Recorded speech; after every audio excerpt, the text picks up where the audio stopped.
Amém. Muito bom, você pode se assentar. A gente podia continuar orando, né? E aí a gente vai orando, e aí não tem palavra hoje. E aí o culto vai terminar às 19 horas em ponto. Mas eu fiz um compromisso hoje com a minha esposa e com todos, que hoje às 19 nós encerraremos. Eu já ensaiei essa mensagem, então ela está na ponta da língua. Eu vou seguir o script e vai dar certo. Hoje eu quero falar um pouco sobre nós sermos embaixadores de Cristo.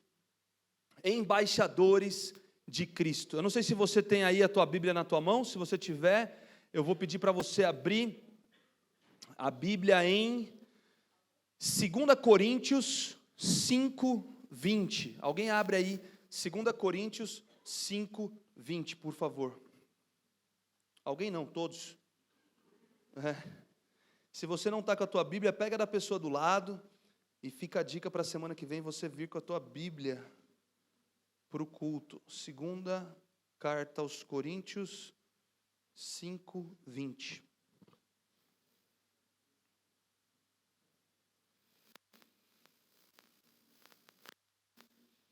Interessante que Paulo está escrevendo aqui aos Coríntios e o meu subtítulo é o Ministério da Reconciliação, né? Exatamente o que a gente acabou de orar aqui agora, por reconciliação.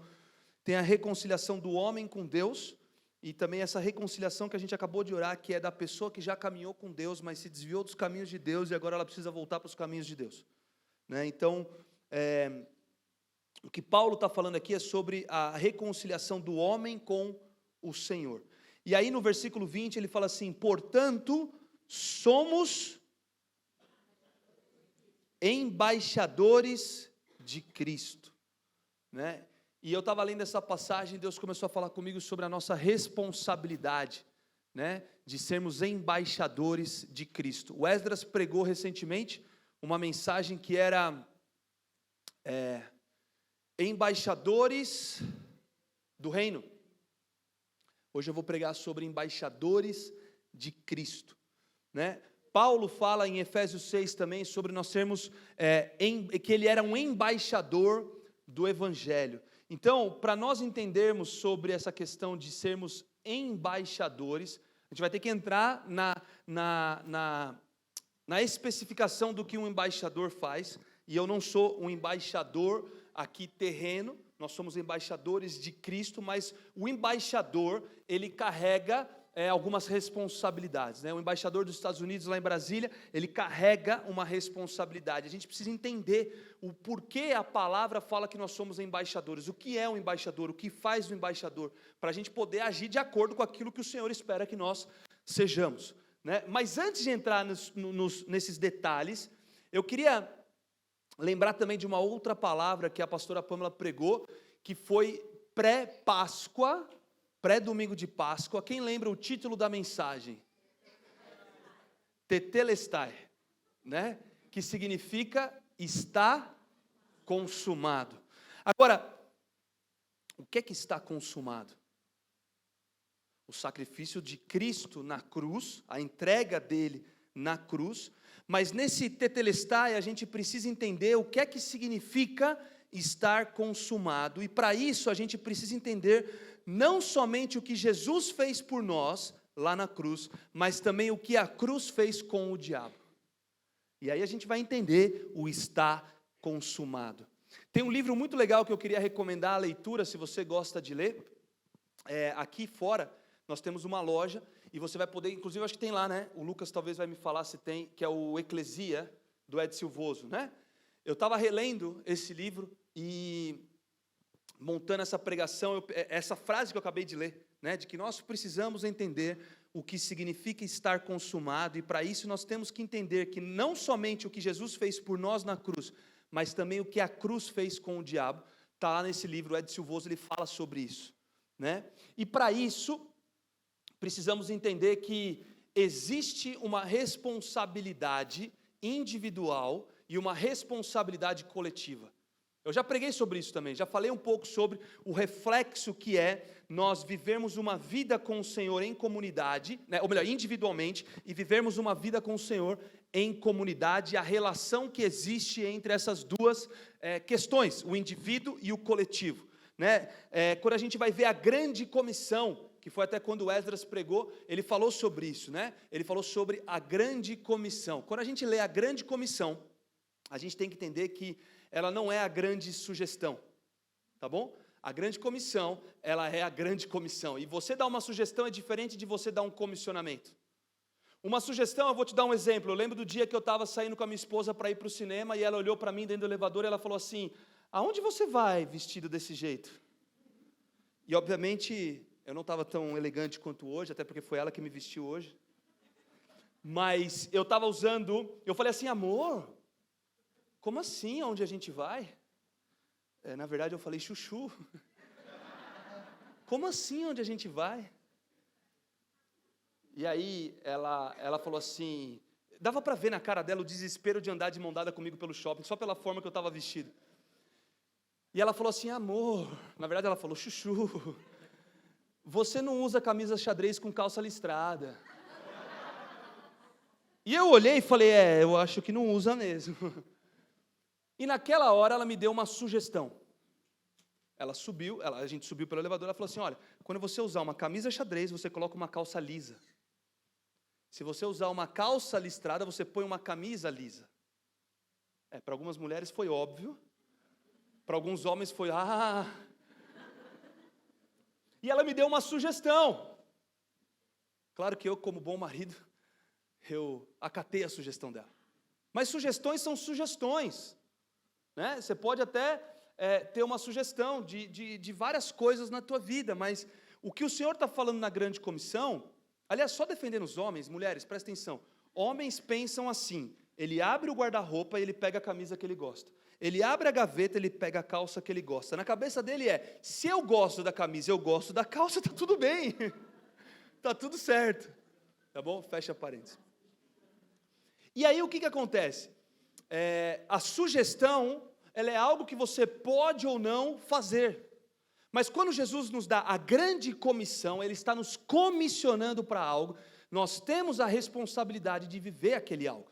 Quando você é comissionado para algo, você tem a responsabilidade de cumprir aquilo pelo qual você foi comissionado.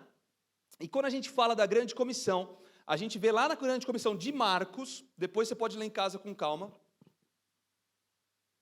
Marcos 16, é a grande comissão no âmbito individual, né? Fala o quê? Pregai o evangelho a toda criatura.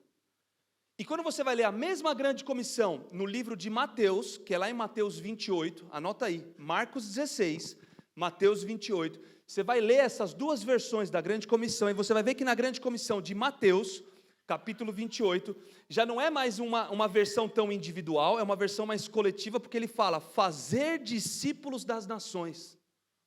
Então, você prega o evangelho a toda criatura, o indivíduo, e depois o outro ele está falando, ei, faça discípulos das nações. Então ele está falando do individual e do coletivo na mesma sentença, na mesma frase, pelas duas grandes comissões que a gente tem na palavra. É a mesma passagem pela leitura de Mateus e pela leitura de Marcos. E isso traz para a gente uma clareza do que o Senhor espera de nós. Ele espera a questão individual, mas ele também espera a questão coletiva. Ele espera que a gente venha alcançar aquele familiar que você está orando, mas ele também está preocupado com a cidade de Jundiaí.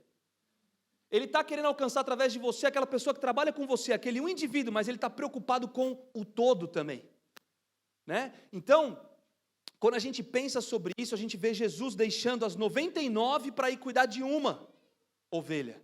Se você já leu a Bíblia, você sabe do que eu estou falando. Ele deixa o coletivo, as 99, para ir atrás de uma.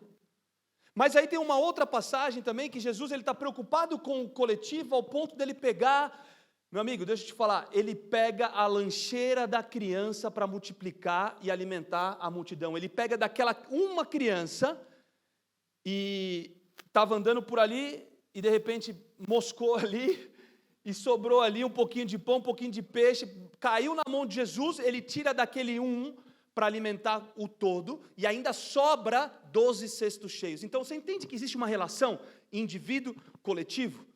Por exemplo, você precisa viver, eu preciso viver, nós temos que viver a nossa vida com o Senhor individualmente, independente do ajuntamento coletivo. Mas quando a gente chega no ajuntamento coletivo, é como se fosse então um graveto que pega fogo, mais um graveto que pega fogo, mais um outro graveto que pega fogo, e de repente a gente tem uma fogueira grande pegando fogo. Dá para entender? Então a gente já tem que vir para esse lugar, né, de uma vida individual com Deus, mas que também derrama no coletivo. Por isso que é importante a gente entender essa dinâmica do reino e dos romperes que existem nas vidas individual, coletiva, coletiva, individual. Então, quando nós estamos experimentando algo como igreja, você precisa assumir essa tua parte e pegar para você, porque é uma bênção que Deus está derramando de maneira coletiva, de repente isso se torna uma bênção individual para você também. Porque quando não a gente sair daqui do hotel, que é um lugar alugado, para irmos para um lugar nosso, quem sabe um lugar próprio, amém? Eu creio, Deus é o Deus de milagres, não é natural, vai ser sobrenatural. Por que você já talvez não se apropria disso e sai do teu aluguel para conquistar a tua casa própria? Um exemplo. Você deu para entender a dinâmica de como as coisas acontecem? Nós precisamos nos alinhar com aquilo que o Senhor está fazendo. E de repente você está adquirindo a tua casa própria. Você está comprando a tua casa própria, você está saindo do aluguel. Isso daí é um romper individual. Coloca à disposição do coletivo para que isso se derrame sobre nós. Mais vidas também, quem sabe, saiam também do aluguel e a gente como igreja vá para um lugar próprio. Então é uma troca que acontece constantemente. E aí o que eu queria falar para vocês nessa troca toda é que às vezes nós como igreja estamos focados apenas em ganhar o perdido como a linha de chegada. E o que eu quero dizer é que como embaixador, ganhar o perdido, na verdade não é a linha de chegada, é um meio pelo qual você vai cumprir o teu chamado de vida. Caminho Santo vai cumprir o chamado de vida, e nós vamos avançando, mas o ganhar vidas para Jesus se torna um meio para um fim, e não o fim em si. Ou seja, o fim é nós discipularmos pessoas. Então depois que a gente ganha alguém para Jesus, a gente tem que discipular essa vida. A gente tem que cuidar dessa pessoa. A gente tem que ensinar o beabá da fé. A gente tem que ensinar o que Cristo fez na cruz, o que o Espírito Santo faz por nós, como é que é a nossa relação com o Senhor, o que está acontecendo no mundo, quais são as palavras que vão vir acerca do futuro, daquilo que está se cumprindo, o que é a escatologia, né? Nossa, uma palavra difícil, o que é isso, escatologia? Mas é a gente estudar os fins dos tempos. Ah, pastor, eu vou ficar falando só de Armagedon, então, haverá pranto e ranger de dentes. Sim, isso é parte da escatologia, mas sabe de uma coisa? Haverá também ruas de ouro. A gente está indo para um lugar melhor do que esse. Está difícil aqui, mas estamos indo para um lugar melhor. Então nós precisamos entender que o ganhar vidas para Jesus é um meio pelo qual nós passamos para irmos para um lugar de discipular essas vidas. E por que eu falo de discipulado? Porque embaixadores não só conquistam, mas também ensinam, discipulam, cuidam. E a gente precisa entender que não é porque essa geração conhece Jesus que a próxima geração conhecerá também. Se não for por meio do discipulado, do ensino, a próxima geração ela pode se perder. E nós somos uma igreja multigeracional, né? Nós acreditamos num Deus de Abraão, Isaac e Jacó. Então nós somos uma igreja multigeracional. Nós temos que ter espaço para as crianças, para os adolescentes, para os jovens, para os adultos, para os idosos. Todos têm que ter um espaço aqui para fazer alguma coisa, do seu jeito, da sua forma, com a sua agilidade, com a sua força física, mas nós temos que ter espaço para tudo isso. E por que eu falo sobre isso? Porque nós fomos em março desse ano para uma cruzada na Argentina. E nós estivemos lá na cidade de Rosário, né, que fica a 3 horas e meia mais ou menos de Buenos Aires, por interior. E quando a gente chegou lá, a gente começou a conversar com os pastores da cidade, e a gente estava numa reunião de pastores lá, e eles começaram a falar sobre a importância do discipulado, e eles falaram, na década de 90, a cidade de Rosário, ela chegou a ter 85% de cristãos, e hoje é a cidade mais perigosa da Argentina. Então assim, como que em 25 anos tudo muda? E eles começaram a falar que não houve discipulado da próxima geração. Houve um avanço muito grande na conquista de almas, o evangelho foi pregado, as vidas chegaram para Jesus, mas eles só ficaram dentro da igreja cantando Maranata, Maranata, e eu sei que a gente cantou Maranata, nada contra cantar Maranata, e Maranata é volta, Senhor, é isso que significa. Só que a gente não pode se esconder dentro das 4 paredes cantando volta, Senhor, volta, Senhor, volta, Senhor, e não fazer mais nada. Nós precisamos discipular a próxima geração. Então você que é pai, você que é mãe, você tem que discipular a tua casa, né? Você que é casado, vocês vão ter filhos, um dia você vai discipular a tua casa nos caminhos do Senhor. Mas o discipulado, ele sai do âmbito apenas de pai e filho, e mãe e filho, ele vai também para o âmbito de amizade, onde você começa a discipular pessoas no teu ambiente de trabalho. E daqui a pouco essas vidas, elas nem sabem que elas estão sendo discipuladas e você está lá, só como um bom ar espiritual, soltando o evangelho de Cristo, assim, ó. Sabe aquele bom ar que você programa de hora em hora, ele vai lá no banheiro e... Você tem que ser esse bom ar de Cristo no meio da sociedade. E você está lá no teu trabalho, você vai almoçar com alguém, você está lá conversando, trocando uma ideia, daqui a pouco você conta teu testemunho. Isso é uma forma de você discipular esse coração. Ele nem sabe que ele está sendo discipulado, mas você já está começando aqui, ó. Só exalando o perfume de Cristo. Cuidado com o que você almoça, que você pode exalar outras coisas também. Tá bom? Mas, fique lá, ó. E de repente você faz o churrasco na tua casa e você chama os amigos. E nesse churrasco na tua casa você está ali de repente, ó. E você vai, e é devagar. Porque se você simplesmente pegar uma Bíblia e querer enfiar a goela abaixo das pessoas. Você já viu evangelismo por terrorismo? Você quer ir para o céu ou quer ir para o inferno? Você quer queimar num lago de enxofre? Ou você quer ir para o céu e ficar com o Senhor? Tipo assim, cara, não é assim. E eu já vi gente... Deixa para lá. Nós precisamos viver um discipulado. E talvez a forma de discipulado ela vai ser um pouco diferente do que você ouviu, aprendeu e talvez viveu a tua vida toda. Porque existem formas de você discipular pessoas. E essas formas precisam ser criativas, precisam ser para aquele momento, para aquela situação, para aquela vida. Vai ser diferente. Gente, cada um aqui foi alcançado de uma forma diferente. Se eu abrir o microfone e começar a perguntar, cada um encontrou Jesus de uma forma diferente. Imagina se a gente tivesse simplesmente uma fórmula. É assim. A maioria aqui ia estar fora dessa fórmula. Mas uma coisa eu te garanto, a maioria aqui... vou fazer uma pergunta, vamos lá. Quem aqui encontrou Jesus porque você estava andando pela rua, passou na frente de uma igreja, gostou da música e resolveu entrar? Ninguém. Tem pessoas que às vezes levantam a mão e falam que foi assim. Quem aqui entregou a vida para Jesus porque você foi convidado para uma conferência? E aí você foi para essa conferência e você entregou a vida para Jesus? Tem alguém? Ninguém? Tá. Pode ser um encontro. Quem aqui veio para Jesus porque te chamaram para um encontro com Deus? Peniel, né? Tem vários nomes aí. Mas aí te chamaram para esse retiro que você não sabia o que era e você foi e encontrou Jesus. Levanta a mão. 1, 2, 3. Já temos algumas pessoas. Legal. Quem aqui encontrou Jesus porque você ouviu na televisão ou no rádio uma pregação, tocou teu coração e você foi transformado e você resolveu buscar Jesus? Teve alguém? Uma pessoa? 2 pessoas? 3. Legal. Agora, quem aqui conhece Jesus porque você tinha uma pessoa próxima de você? Um amigo, um parente, alguém que em algum momento viveu do teu lado, como Jesus, sendo como Cristo, andando a 2ª milha, às vezes a 29ª milha, e de repente, em algum momento, uma janela de oportunidade aconteceu, seja pelo amor ou pela dor, por meio de uma pessoa próxima, você então veio para Jesus. Levanta a mão. Fica com a tua mão levantada e olha ao teu redor. Deve ter mais alguns outros casos isolados de outras coisas que eu não pensei. Mas o que eu quero dizer com você? A maioria das pessoas conhece Jesus por meio de relacionamentos. Embaixadores são responsáveis por relacionamentos. Nós somos responsáveis por nos relacionarmos com as pessoas. E se você se fechar dentro da crentolândia, sabe o que é a crentolândia? Vocês estão rindo aí. Sabe o que é se fechar dentro da crentolândia? É você vir todo domingo para cá, é você participar de todas as RDs, é você ser um voluntário, é você ser um fiel dizimista, é você fazer tudo o que está no script, mas se fechar como sal dentro do saleiro. Deixa eu te falar, sal dentro do saleiro não serve para nada. Sal precisa ir para fora do saleiro para salgar.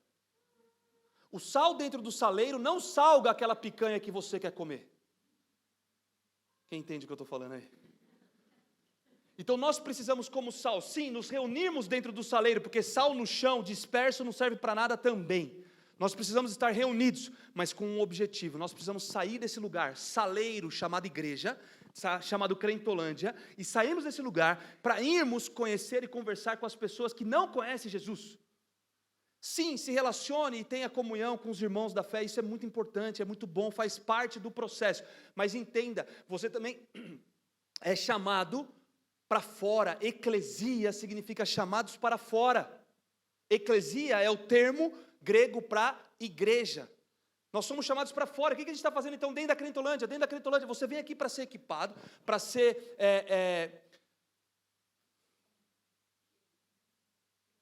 treinado, capacitado, vai viver em comunhão, mas você está como ferro afiando ferro. A gente tem que ser como ferro que afia ferro, para quando a gente sair para fora desse hotel, a gente fazer a diferença na vida das pessoas. Embaixadores são responsáveis por relacionamento, é através dos relacionamentos que a gente vai começar a ver vidas sendo salvas, curadas, libertas, restauradas e reconciliadas ao Pai por meio do amor de Cristo. Essa é a visão da nossa igreja. Então que a gente venha a ser sal fora do saleiro. Amém? Nós precisamos discipular pessoas, cuidar de pessoas, amar as vidas. E aí, continuando falando sobre embaixadores, então embaixadores eles geram relacionamento entre o país que o enviou e o país que ele está. Se nós somos cidadãos,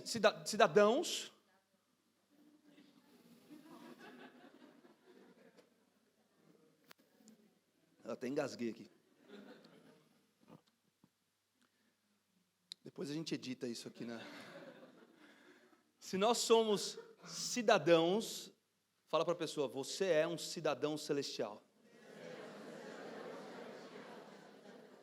Agora você fala assim, nós somos cidadãos. Fala, nós somos cidadãos celestiais. Fala isso para a pessoa do teu lado.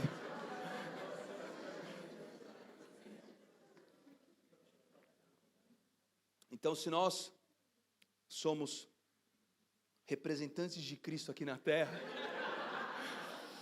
nós somos embaixadores de Cristo, nós precisamos entender que nós precisamos viver esse relacionamento, dentro e fora da igreja, com Deus e com as pessoas, amém? E aí, embaixadores, eles têm uma autoridade que foi delegada a eles. Eu vou entrar aqui numa explicação, se você estiver anotando, anota aí. Se você não tiver, eu sugiro que você esteja. Mateus 28, Jesus está falando assim que ele recebeu toda a autoridade no céu e na terra. Lá na grande comissão ele fala sobre isso. Ele está falando que ele recebeu a autoridade no céu e na terra. Algumas traduções vai estar escrito poder, Mateus 28, 18. Abra aí comigo, vamos ler isso então. Mateus 28, 18.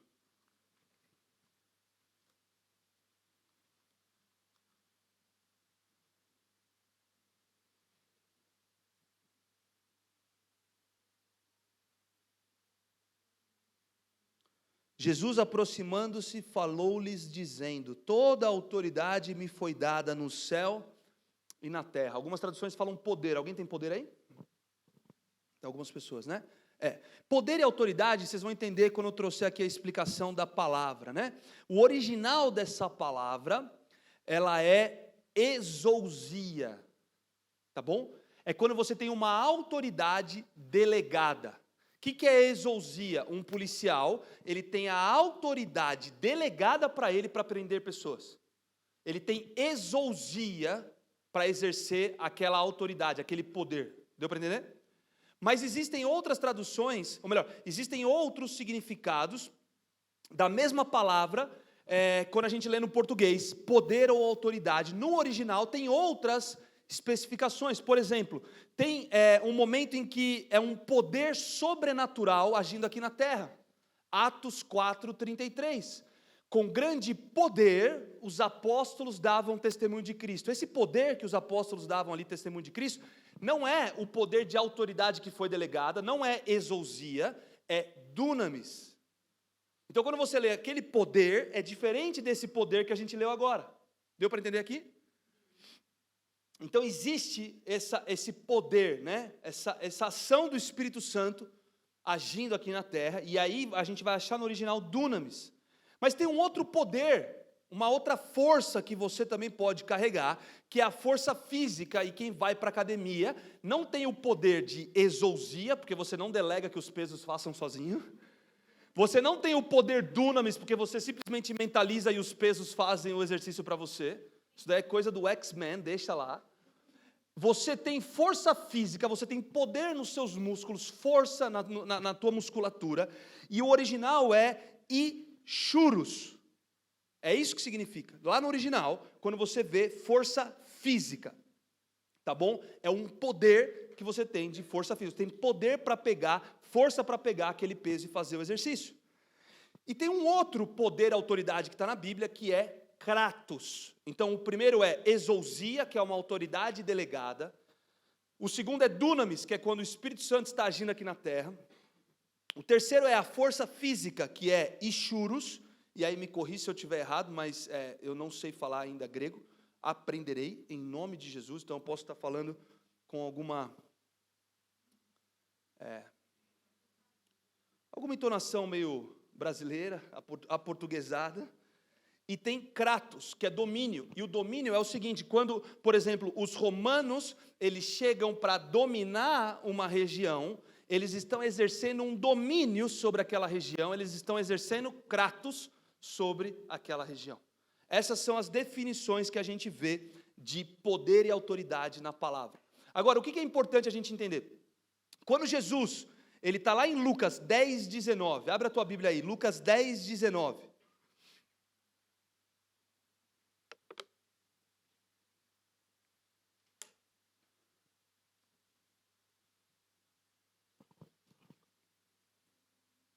Lucas 10, 19. Jesus fala assim: eu dei a vocês autoridade para pisarem sobre cobras e escorpiões e sobre todo o poder do inimigo, e nada lhes fará dano. Ele está delegando uma autoridade para os seus discípulos, ele está delegando exousia para os seus discípulos. Ele está literalmente delegando algo que ele carrega, a autoridade que ele tem, ele está depositando sobre os discípulos. Quando a gente lê em Lucas 19:10, falando assim: porque o Filho do Homem veio buscar e salvar o que havia sido perdido. Você já parou para pensar o que é que foi perdido? O que é que aconteceu que Jesus veio buscar que foi perdido? Quando ele se entrega na cruz, ele recupera a autoridade que havia sido perdida no Jardim do Éden. Deus deu a autoridade para o homem, para cuidar, para lavrar, para tomar conta, né, para fazer o que ele tinha que fazer. Quando o homem peca, ele perde a autoridade vai para as mãos de Satanás. Quando Jesus vem, então, milhares de anos depois, ele vem para tomar aquilo que tinha sido perdido, ou seja, a autoridade perdida no Jardim do Éden, agora é restaurada nas mãos de Cristo. A morte e ressurreição do Senhor traz essa autoridade de volta para a mão dele. Então é importante a gente entender que o que nós recebemos de Jesus na grande comissão é pós-morte e ressurreição. Ou seja, a autoridade voltou para a mão dele. A autoridade no céu e na terra. No céu ele já tinha, porque obviamente ele estava desde a criação, se você for ler, né? Ele estava lá desde a fundação. Então ele já tinha autoridade no céu, mas na terra o homem tinha perdido essa autoridade, entregue nas mãos de Satanás. Ele vem para restaurar e trazer isso de volta. E agora que ele pega de volta, ele delega para quem na grande comissão? Para mim e para você. Ele delega essa autoridade para nós nos movermos, para nós fazermos obras maiores, para nós, enfim, tantas coisas que a gente tem que fazer como embaixadores. O diabo, não sei se você lembra, quando ele oferece os reinos da terra para Jesus no momento da tentação no deserto. Ele oferece, ele fala assim: ei, se você me adorar, eu te entrego os reinos. Por que ele pode entregar o reino? Porque ele tinha autoridade sobre aquilo. Agora ele não tem mais autoridade. Lembrando que isso foi antes do sacrifício de Cristo. Pós-sacrifício de Cristo, a gente vai ler aqui e vai ver o que a cruz fez por nós e o que a cruz fez com o diabo. Então Jesus, ele toma de volta essa autoridade e ele entrega para nós. Por isso que a gente precisa entender o que significa está consumado. Para isso a gente vai entender não somente o que Jesus fez por nós na cruz, mas também o que a cruz fez com o diabo. E para isso a gente vai ler aqui, Colossenses 2, 13 a 15. Abre aí, Colossenses 2, 13 a 15.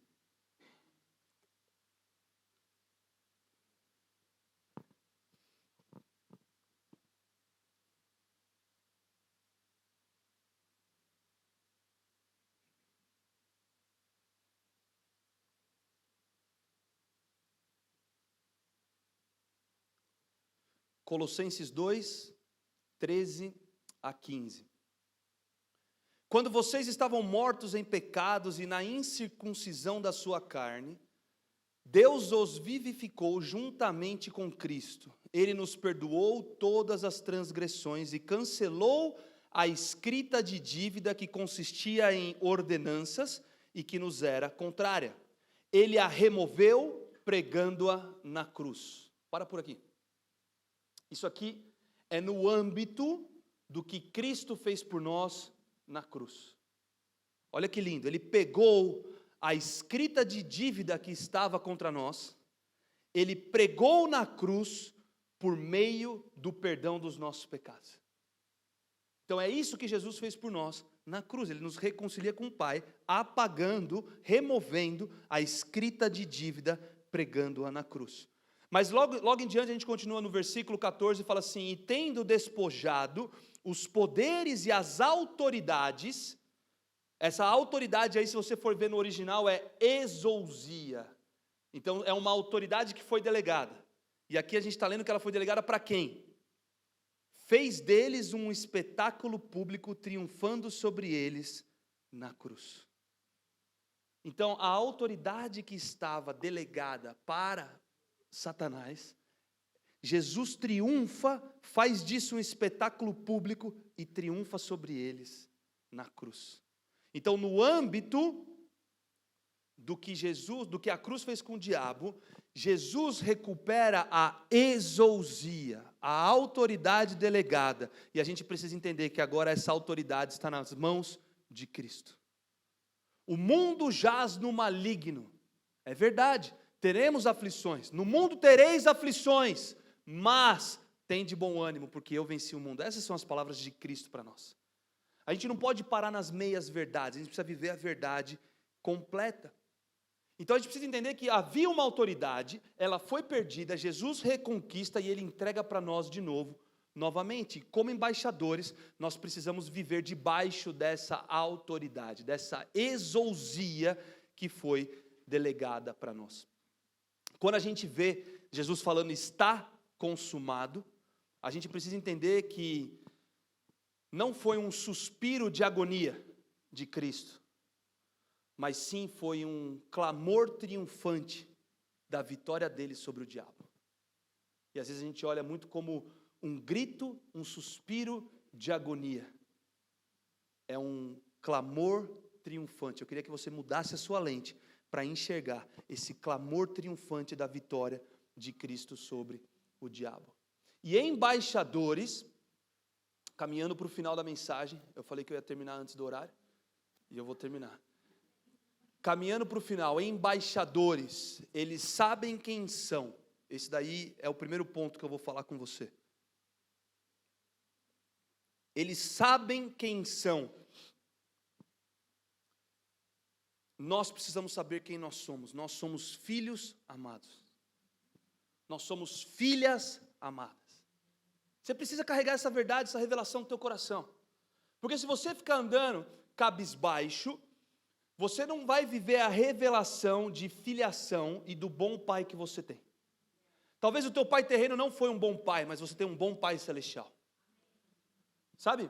A gente precisa viver debaixo dessa identidade de filho. Eu lembro do dia que a minha filha estava no condomínio lá em São Paulo, quando a gente morava lá, e tinha uns meninos que eles eram meio bobões, para não falar outra coisa, e eles estavam importunando a minha filha, para também não falar outra coisa. E aí ela subiu para casa e ela falou: papai, de novo aqueles meninos, não sei o que. Eu falei: vamos lá descer agora. E cara, eu desci. E ela: você vai descer? Eu falei: lógico que eu vou. Eu vou olhar na cara de cada um, quem que é? Me mostra. Vamos lá, a gente foi lá no lugar de jogos lá do condomínio, a gente chegou. Na hora que eu entrei, a minha filha atrás de mim, ela estava que nem o Scooby-Loo, sabe o Scooby-Loo pequenininho? Tipo valentão, assim. Ela estava tipo toda atrás de mim, assim, tipo com aquela cara de, meu pai veio aqui, quero ver quem que vai falar alguma coisa.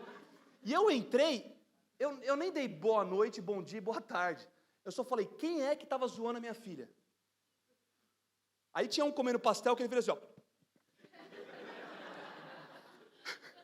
Aí o outro virou e falou, não sei. Eu falei, então ninguém sabe de nada aqui. Aí eu fiquei olhando com aquela cara de tipo, mano, eu vou matar você. E era engraçado, a minha filha, aí a Lara virou e falou assim, ninguém falou nada, né? Ninguém falou nada. Cara, que cena. E eu não sabia se eu dava risada. Aí eu olhei na cara dos meninos e falei o seguinte, eu não quero mais ninguém zoando a minha filha. Da próxima vez que eu descer aqui, eu não vou descer para conversar. Aí os moleques já começaram a tremer. Eu falei, se o teu pai, tua mãe não te deu educação, eu vou descer aqui de novo e eu vou enfiar a educação em você. Aí os moleques ficaram assim, estamos resolvidos? Então, tá tudo certo. Então tá bom, nunca mais, hein? Falei, Lara, vamos embora. Aí a Lara foi embora assim. Tipo, yeah! Por que eu estou contando essa história? Porque ela sabia quem era o pai dela, e ela sabia que ela era uma filha, e que o pai ia resolver. Né? Até porque se fosse a mãe, talvez seria pior. A minha esposa não ia perguntar quem é que zoou com a minha filha. Ela já ia chegar com a Bíblia na mão já, mas enfim. E aí, nós precisamos saber quem é o nosso pai. Sabe? Se nós somos filhos amados, nós precisamos carregar essa revelação de embaixadores, não só como uma missão a ser cumprida, mas como um filho que entende o seu papel e a sua responsabilidade de se relacionar com a sociedade para apresentar Cristo. Assim como você encontrou Cristo por meio de um relacionamento, na sua maioria, que você também venha levar Cristo para as pessoas, porque embaixadores, eles vão se relacionar, mas eles primeiro sabem quem são. Jesus, antes de fazer qualquer milagre, antes de pregar, antes de transformar água em vinho no casamento, antes dele ressuscitar Lázaro, antes dele orar pelos enfermos, antes dele libertar os cativos, ele foi batizado e no momento do batismo veio uma voz do céu que disse, este é o meu filho amado em quem eu tenho prazer. Deixa eu te contar uma coisa, antes de fazer qualquer coisa para Jesus, antes de vir aqui tocar, antes de vir aqui ser voluntário, antes de fazer qualquer coisa para Jesus, para o Senhor, que você realmente entenda que você é um filho amado, e você não faz as coisas para ser amado, mas porque você é amado, é de um lugar de amor que você começa a fazer as coisas para o Senhor. Então, nós precisamos saber como embaixadores que nós somos filhos amados. E muitas vezes você vai ter que desconstruir coisas que você ouviu, que você aprendeu, que você imaginou, frustrações da tua vida, para você acessar esse lugar de um filho, de uma filha amado. Gente, isso dá trabalho, em alguns casos. Né? Nós precisamos mergulhar, porque é o Senhor trabalhando dentro de nós, tirando as nossas limitações humanas, tirando, sabe, as nossas frustrações, os nossos traumas, é o Senhor entrando na nossa alma e começando a mudar as coisas dentro de nós, sabe, se você tem algo, por exemplo, como um sentimento de inferioridade diante das pessoas, você precisa deixar o Senhor trabalhar isso, porque você é um filho amado de Deus, você não precisa se sentir menos, você não precisa andar cabisbaixo, você entende? Você anda com a cabeça erguida, não porque você é mais do que ninguém, mas porque você sabe quem você é. Você entende? Nós precisamos carregar que nem a Lara sabia, meu pai chegou para resolver, eu tenho que saber que eu tenho um pai que vai resolver. Obviamente nós temos que ser responsáveis, né? Não adianta também a gente querer fazer as coisas erradas e pedir para o Senhor resolver, mas nós precisamos saber quem somos, nós somos filhos amados, como embaixadores, precisamos acessar essa revelação. Deixa o Senhor trabalhar no teu coração. Deixa o Senhor fazer o que Ele precisa fazer na tua vida. A segunda coisa é que embaixadores, além de saber quem são, embaixadores sabem quem os enviou. Deixa eu te falar uma coisa.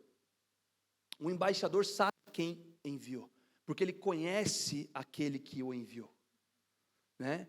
Ele está num lugar onde ele vive intimidade, ele vive proximidade com aquele que o enviou. Nós precisamos viver intimidade com o Pai. Olha o que Jesus fala em João 5,37. E o Pai que me enviou, Ele mesmo testemunhou de mim. Jesus era próximo do Pai, por isso que ele fala, o Pai que me enviou, Ele mesmo testemunhou sobre mim. Ele está trazendo o quê? Eu sou próximo do Pai, o Pai é próximo de mim, nós somos íntimos, eu sei de onde eu vim. Nós precisamos saber quem é que está nos enviando. Sabe quem que está nos enviando?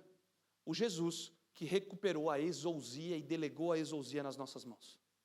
É esse Jesus que nos envia para fazer a missão e a obra que a gente tem para fazer. Agora, quando a gente vive em intimidade, a gente vai conhecer o reino.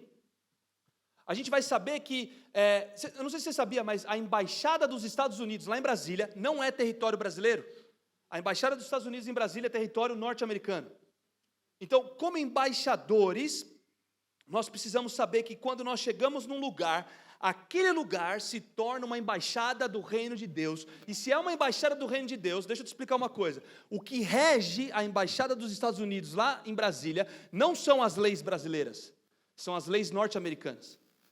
Não é o exército brasileiro que vai invadir aquela embaixada para tomar conta se alguma coisa acontecer. É o próprio país que tem que resolver, porque aquele território é um território dos Estados Unidos. O Brasil não tem autoridade, não tem legalidade sobre o que acontece dentro da embaixada. Agora, presta atenção, nós como embaixadores, chegamos num lugar, precisamos estabelecer uma embaixada do reino, e agora deixa eu te falar, aonde existe falta, vem a provisão. Aonde existe agora guerra, vem a paz. Aonde tem enfermidade, vem a cura. Porque nós estamos o quê? Cravando uma embaixada, e agora já não é mais o mundo jaz no maligno. Não é mais no mundo tereis aflições, agora é, mas tem de bom ânimo, porque eu venci o mundo. Deu para entender a diferença? Então nós precisamos ter essa mentalidade quando a gente chega no trabalho e as coisas são difíceis. Você chega na segunda-feira, amanhã você vai trabalhar, você tem um chefe que parece um endemoniado. Você fala, cara, agora eu cheguei nesse lugar, aqui é uma embaixada do reino de Deus, eu declaro libertação nesse lugar. Não adianta você ficar só querendo bater boca. Primeiro porque ele está acima de você na hierarquia. Ponto, você já vai tomar uma chicotada logo de cima para baixo. Né? Quem sabe o que eu estou falando? Então você vai ter que fazer o quê? Ei, aqui é uma embaixada. Então aonde é a embaixada, o embaixador tem a responsabilidade. Eu como embaixador preciso me relacionar. É difícil, Senhor. Mas eu preciso criar estratégias e ter sabedoria de como me relacionar no meio daquele ambiente. Para que eu viva um processo, por exemplo, de libertação. Um processo de cura, um processo de restauração, um processo de reconciliação. Eu não sei como vai ser, eu não tenho o mapa certinho do caminho, eu só posso te falar uma coisa: carrega dentro de você a revelação de que você é um embaixador e de que ali é uma embaixada. A tua perspectiva vai começar a mudar. Você vai começar a ver que as prioridades do reino vão começar a fluir de dentro de você. As prioridades do reino. O reino de Deus é feito de paz, justiça e alegria no Espírito Santo. Deixa isso fluir, de alguma forma criativa. Eu não tenho um mapa de como você vai executar isso lá. Eu só te falo, deixa Deus te usar, porque Ele quer te usar lá. Ele não quer um sal dentro do saleiro. Você no teu trabalho é tão espiritual quanto eu pregando aqui na igreja. Precisamos de pessoas posicionadas na sociedade, não só dentro da igreja. Na sociedade como um todo. Então quando você sair para comer hambúrguer depois do culto, não vai, come hambúrguer e vai embora. Ora pela atendente que te atendeu. Busca uma palavra de conhecimento. Evangelize alguém. Para no pedágio, igual eu falei outro dia, eu parei no pedágio, eu estava com os meninos dentro do carro, indo pregar, voltando meia-noite, podia passar no sem parar, mas eu falei, não, vamos parar no pedágio. Alguém tem R$2 para pagar o pedágio? Quem tem dinheiro aí? Quase ninguém, né? Aí eu falei, cara, mas ainda bem que agora aceita um cartão no pedágio. E aí eu parei no pedágio, abri o vidro de trás e falei para o menino que estava atrás, o Júnior, falei, ora! Aí não, como assim? Ora, mãe, entrega uma palavra para o cara, você não é um homem de Deus?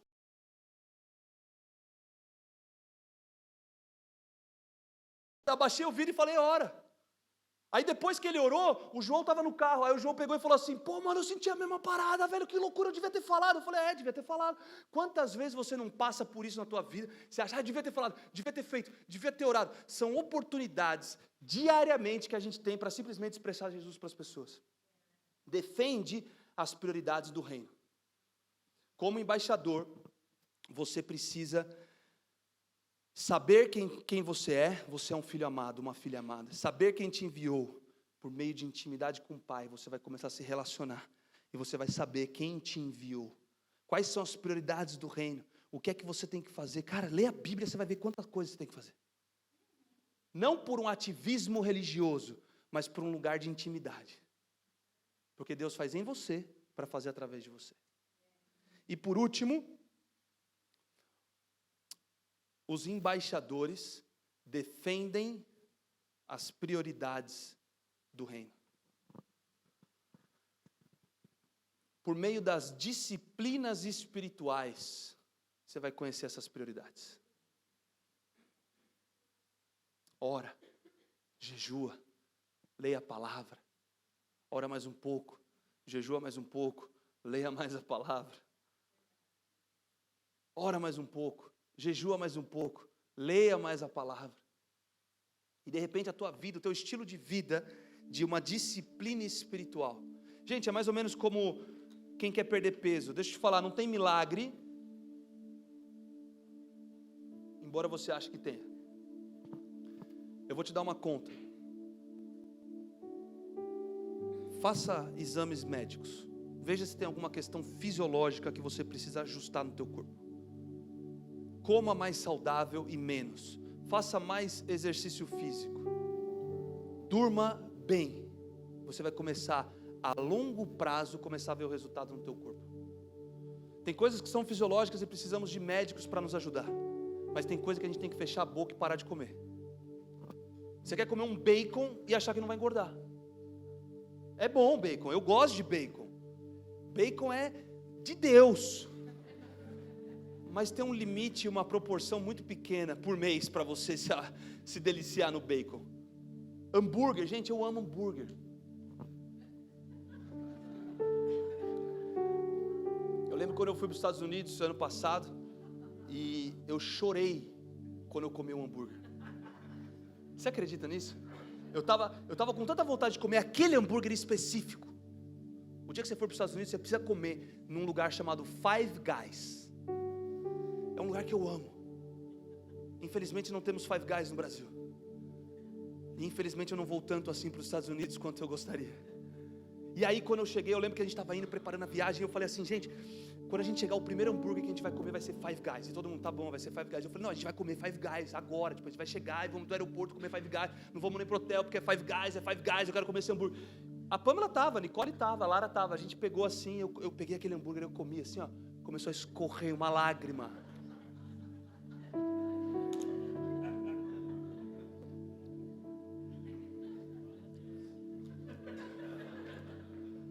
Que delícia. Mas a gente não pode viver comendo Five Guys todo dia. Ou seja, nós precisamos de disciplina no nosso físico para que a gente possa ter uma vida saudável. Deixa eu te falar uma coisa. Nós precisamos de disciplinas espirituais para ter uma vida saudável com o Senhor também. Sabe, não é só de conferência que a gente vai viver. Conferência é bom? É. Workshop que a gente vai ter é bom? É. Viagem missionária é bom? É.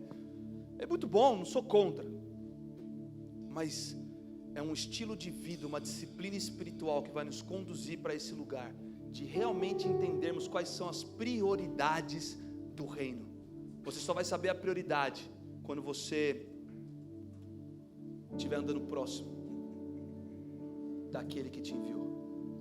Fica de pé onde você está.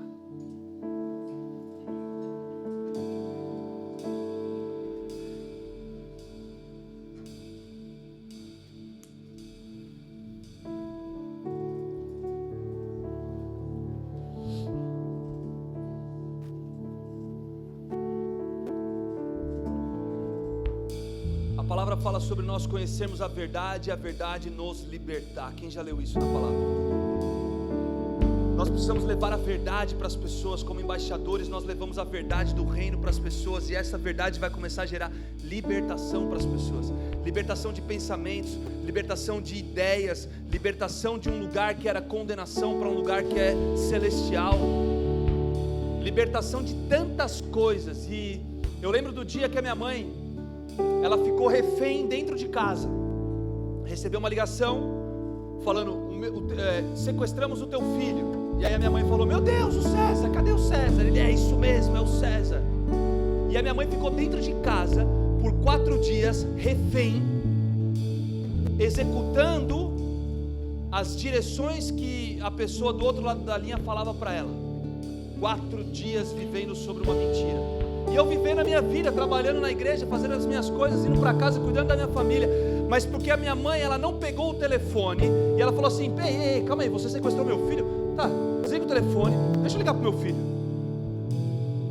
deixa eu ligar para minha nora, deixa eu ligar para alguma pessoa que sabe onde ele está. Não, ela simplesmente acreditou numa mentira. E essa mentira rendeu 4 dias dela e meu pai como reféns dentro de casa.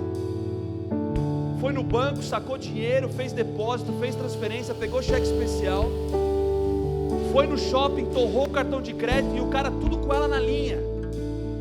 E ele falava: você vai entrar no carro e você vai dar 2 buzinadas para eu saber que está dentro do carro. Ela entrava no carro e dava 2 buzinadas. Ele falava: agora você vai dirigir com o telefone ligado, você vai até o banco, vai perguntar para a gerente essas coisas. Quanto você tem de limite no cheque especial, quanto você tem de empréstimo pessoal, quanto você tem disso, daquilo, tudo com o telefone ligado para ele poder ouvir, depois poder manipular. E a minha mãe foi vivendo essa mentira por 4 dias. Até que de repente a minha irmã percebeu que tinha alguma coisa errada. Eu morava longe dos meus pais, tentava ligar, também não conseguia. E a gente chegou, então eu fui lá. Falei: não, tem alguma coisa errada, eu vou lá. Só que só chegou a informação para mim 4 dias depois. Naquele dia que eu estou chegando na casa dos meus pais e tinha uma viatura da polícia na rua de baixo. Eu parei a viatura, expliquei o que estava acontecendo e a gente subiu para a casa dos meus pais. Toquei a campainha, os policiais com a arma apontada para mim. E aí a minha mãe, ela vem e ela abre a porta. E eu toco a campainha, ela fala: quem é? Eu falo: mãe, sou eu, o César. Aí ela: não, como assim o César? Porque eles falavam que estavam vigiando a casa. Toda uma história. Na hora que ela abre a porta, que ela olha para mim, deu para ver: conhecereis a verdade vos libertará. Ela teve um encontro com a verdade: o teu filho não está refém. E aí obviamente os policiais entraram na casa, vistoriaram tudo, não tinha nada. Ela foi vítima de um golpe. Por que eu estou contando isso? Porque existem pessoas, e às vezes nós mesmos estamos acreditando em mentiras e não estamos vivendo a verdade de embaixadores do reino. Nós estamos acreditando em mentiras e não estamos vivendo a plenitude do que Deus tem para nós. Nós estamos ali enclausurados, reféns dessas próprias mentiras que o diabo vai colocando nas nossas vidas, ou que pessoas falaram sobre você, ou que pessoas fizeram contra você. Eu não sei qual que é, mas você vive tão enclausurado que você ainda não acessou e rompeu esse lugar de conhecereis a verdade vos libertará. Naquela tarde, quando eu olhei para minha mãe e eu vi ela chorando, e eu estava meio tenso porque os policiais estavam apontando a arma para mim, e eles: o que está acontecendo? E eu botei a mão para dentro do portão. Imagine a cena: os policiais apontando uma arma para mim, não sabia o que estava acontecendo, eu botando as mãos para dentro do portão, e os caras: o que está acontecendo? O que está acontecendo? O que está acontecendo? Eu: calma, minha mãe está aqui, não sei o que lá, põe a mão para cima, não sei o que lá. E eu estava aquela loucura. Mas no olho da minha mãe e no rosto do meu pai, quando eu cheguei e eles viram que estava tudo bem, foi: conhecereis a verdade vos libertará.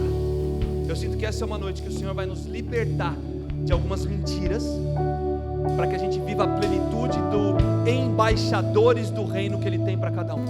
Feche seus olhos aonde você está.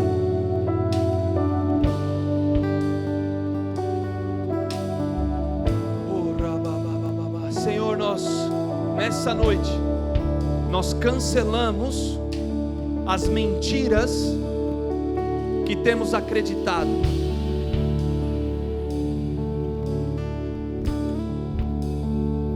Nós oramos sobre cada versículo que foi pregado, declarando que esses são versículos de verdade sobre nós.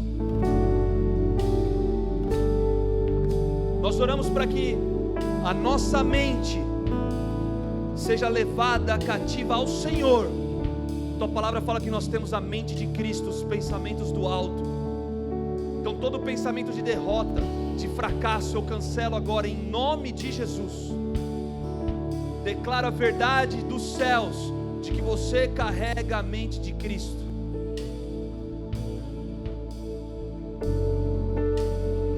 Eu declaro a verdade de que Jesus Cristo, Ele delegou a autoridade para nós. Exousia está sobre a tua vida, para você exercer a tua função de embaixador do reino de Deus.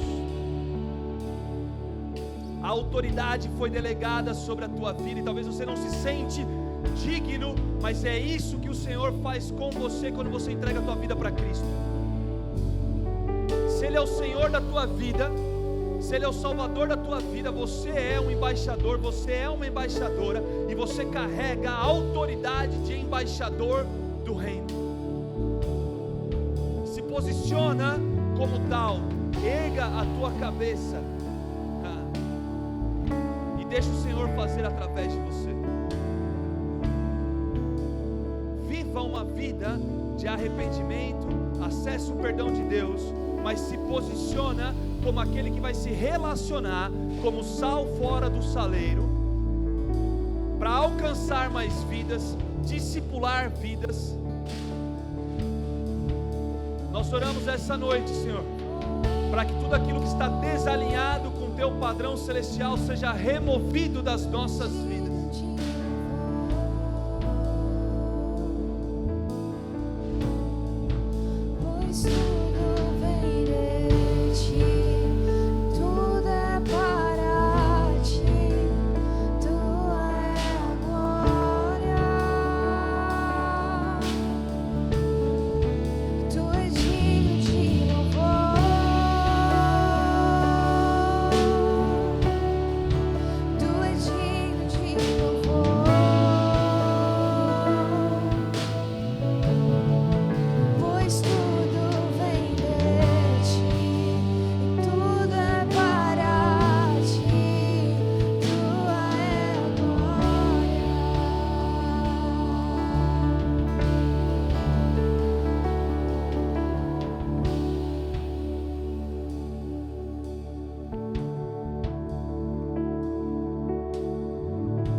Responsabilidade dia e noite, noite e dia,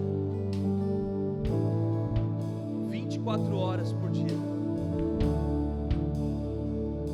Canta comigo essa parte da música.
Chamar a equipe de ministração aqui para frente, a gente vai encerrar esse culto, e eu queria te dar a liberdade para você que sente que tem alguma área da tua vida que você fala assim, cara,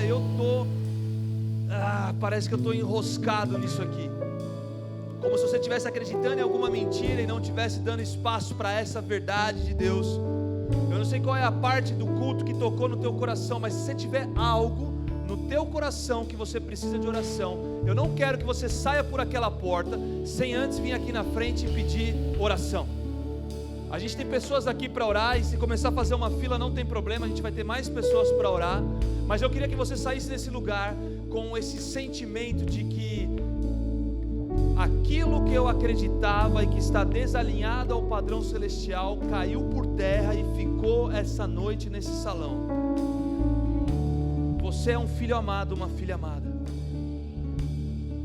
Você vai viver em intimidade com aquele que te enviou, e você vai defender as prioridades do reino que te enviou, assim como um embaixador do reino de Deus. Obrigado, Deus, por esse culto.